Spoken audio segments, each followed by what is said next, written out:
कुछ अहम बातचीत, कुछ बड़े सवाल। विकसित यूपी बैठक झांसी जल्द आ रहा है। तो मैं मानता हूं कि ये एक ट्रैप है और इसके अलावा कुछ भी नहीं। ये एक ट्रैप है, जैसे 2 अप्रैल 2018 में हुआ था कि हमने एससी स्टेट को मजबूत किया। कुछ नहीं है, इससे कोई फायदा नहीं होने वाला। और जब तक ये बैकलॉग नहीं भरा जाएगा तब तक कोई बहुत बड़े बदलाव नहीं होने वाले हैं। आइए बात करते हैं। चंद्रशेखर आजाद साहब ने यूजीसी वाला पूरा मसला ऑल पार्टी मीटिंग में उठाया। उन्हीं से पूछते हैं कि कितना आपको समर्थन मिला, कितने लोग विरोध में थे और आपने क्या मसला उठाया, क्योंकि विरोध सड़कों पर भी देखने को मिल रहा है, जनरल कैटेगरी के लोग विरोध कर रहे हैं। देखिए, ऐसा है,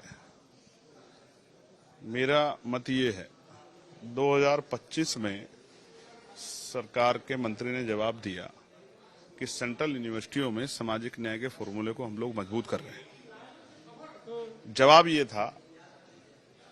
अब इसका अध्ययन करना चाहिए कि कितना सामाजिक न्याय हो रहा है। 45 सेंट्रल यूनिवर्सिटियां हैं। एसटी के 1 वाइस चांसलर है, इनकी नियुक्ति का अधिकार सरकार को है। एससी के 1 हैं और ओबीसी के 5 हैं, यानी कि 45 में से 7 जो हैं vice chancellor SC ST OBC के, बाकी सब स्वर्ण जाति के।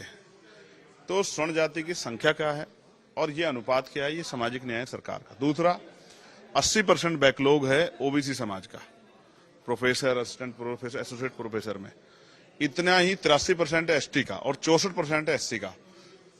तो मैं मानता हूं कि ये एक ट्रैप है और इसके अलावा कुछ भी नहीं। जैसा 2 अप्रैल 2018 के आंदोलन के बाद सरकार ने कहा था कि हम इसको मजबूत कर रहे हैं, एससी एसटी एक्ट को, लेकिन आज भी अगर 7 साल से कम उम्र की सजा में एससी एसटी एक्ट लगाए तो पुलिस गिरफ्तारी नहीं करती।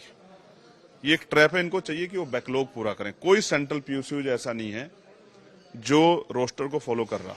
आप बच्चों की बात कर रहे हैं, कर्मचारी डिस्क्रिमिनेशन का शिकार हो रहे हैं, अधिकारी डिस्क्रिमिनेशन का शिकार हो रहे हैं, प्रोफेसर, चिंतक डिस्क्रिमिनेशन का शिकार हो रहे हैं, और कोई भी सरकारी डिपार्टमेंट है जहां बैकलॉग ना हो। तो सरकार यहां क्या कर रही है? मैंने यूजीसी गाइडलाइन को पढ़ा, उसमें उद्देश्य में उन्होंने आर्थिक रूप से कमजोर वर्गों के बच्चों को और दिव्यांगजनों को, एससी एसटी के साथ ओबीसी को भी जोड़ा है। तो आप ये मुझे बताओ, और ये सोचना चाहिए पढ़े लिखे लोगों को, तो फिर जब ईडब्ल्यूएस में तो सारे सामान्य जाति के बच्चे हैं, तो फिर सामान्य जाति के बच्चों को इसका लाभ मिलेगा, तो ये सामान्य जाति के खिलाफ कैसे होगा? उसमें विरोध इस बात को लेके भी हो रहा है कि जो फाइनल गाइडलाइंस आई हैं उसमें जो इक्विटी कमेटी है वो, उसमें जो है रिप्रेजेंटेशन एससी एसटी ओबीसी का ही ज्यादा है, एक प्रॉपर रिप्रेजेंटेशन नहीं है।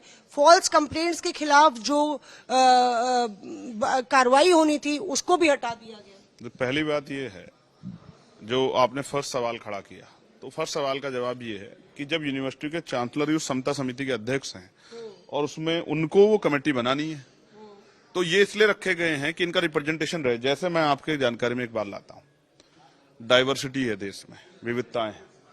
देश में 25 करोड़ से ज्यादा लोगों की संख्या जो सतगुरु रविदास जी महाराज को मानते हैं, और ये बिल्कुल ऐसा है जो आपको समझ आएगा कि मैं इस बात को क्यों कह रहा हूं। उनकी जयंती है 1 तारीख की। उनको मानने वाले लोग अपने परिवार में, अपने धार्मिक स्थलों पर मनाते हैं। प्रधानमंत्री जाते हैं बनारस, उनकी जन्मस्थली जाके नतमस्तक होते हैं। मुख्यमंत्री आते हैं, बड़े बड़े नेता आते हैं। अब उस दिन ही बजट का प्रस्तुतिकरण रखा गया है, उस दिन के गजेटेड अवकाश को कैंसिल कर दिया गया है। तो मैं पूछना चाहता हूं, अगर मेरे जैसा व्यक्ति उनको मानने वाला नहीं है तो इस बात को कौन सरकार के सामने रखेगा? आज मैंने उठाई, मैंने उनसे पूछा ये क्यों हुआ? क्या आप इतने बड़े समुदाय की धार्मिक भावनाओं का अपमान करना चाहते हैं? क्या हमारा समाजी सम्मान को भूल जाएगा? ये बात मैंने आपको क्यों बताई कि जिनका रिप्रेजेंटेशन वहां नहीं होगा तो उनकी बात को रखेगा कौन? तो रिप्रेजेंटेशन इसलिए रखा है क्योंकि वहां जो बाहुल्यता है वो सवर्ण जाति के लोगों की है। कैसे कि 45 में से 38 जो है वाइस चांसलर वो ऑलरेडी जो है वो स्वर्ण जाति के हैं। 10 मेंबर है ना, उसमें 5 मेंबर जो है एससी एसटी ओबीसी के होने हैं। नहीं, इसका 10 मेंबर की कमेटी है। 10 मेंबर की कमेटी है। उसमें कॉलेज के प्रोफेसर होंगे और उसमें स्पेशल 2 गेस्ट भी होंगे। वो सब एससी एसटी के नहीं होंगे। उनका रिप्रेजेंटेशन रखा है क्योंकि सरकार को भरोसा है कि यूनिवर्सिटी जब समता समिति बनाएगी तो वो डाइवर्सिटी रखेगी नहीं। हो सकता है वो सब सामान्य जाति के रख दें क्योंकि बहुल्यता उनकी वहां, और दूसरे का तो बैकलॉग मैंने आपको बता दिया 80% बैकलॉग है। इसलिए उन्होंने विविधता रखी कि भाई इनका रिप्रेजेंटेशन भी होगा तो इनकी बात को रखने वाला कोई होगा। इसमें किसी को दिक्कत नहीं। अच्छा, आप समझिए, समता समिति को निर्णय लेना, समता समिति के हेड जो वाइस चांसलर है, वाइस चांसलर सरकार के द्वारा रखे जाते हैं। कौन ऐसा है जो वाइस चांसलर जो है जो सरकार के खिलाफ जाकर काम कर लेगा? ये एक ट्रैप है। जैसे 2 अप्रैल 2018 में हुआ था कि हमने एससी स्टेट को मजबूत किया। कुछ नहीं है, इससे कोई फायदा नहीं होने वाला। और जब तक ये बैकलॉग नहीं भरा जाएगा तब तक कोई बहुत बड़े बदलाव नहीं होने वाले हैं। और सरकार विरोध हो रहा है आजाद साहब, फिर आपको क्यों लग रहा है विरोध हो रहा है? ये पॉलिटिकल, अधिकारी रिजाइन कर रहा है, बीजेपी कार्यकर्ता रिजाइन कर रहे हैं, हंगामा। देखिए अब कभी कभी जब इस तरह का कोई एटमोस्फियर, जैसे आपको याद होगा मंडल कमीशन किसके खिलाफ था? विरोध तो उसका भी हुआ था। मंडल कमीशन तो जो बाबा साहब अम्बेडकर आर्टिकल 340 में पिछड़े वर्ग के लोगों उनको सशक्तिकरण के लिए जो रिप्रेजेंटेशन उनका बने इसकी बात कर गए थे, उसी का तो था। तो मंडल कमीशन से कौन सा सवर्णों का विरोध हुआ? जो मंडल कमीशन के लिए सवर्णों ने इतना बड़ा आंदोलन चलाया था। आज भी ऐसा ही है। ये इसके पीछे कुछ पॉलिटिकल मंशाएं हैं। कुछ लोग चुनाव लड़ना चाहते हैं, इस्तीफा दे रहे हैं। मैं तो उनको बधाई दूंगा जिन्होंने इस्तीफे दिए, क्योंकि SC ST OBC के नेता और अधिकारियों में तो इतनी भी हिम्मत नहीं है।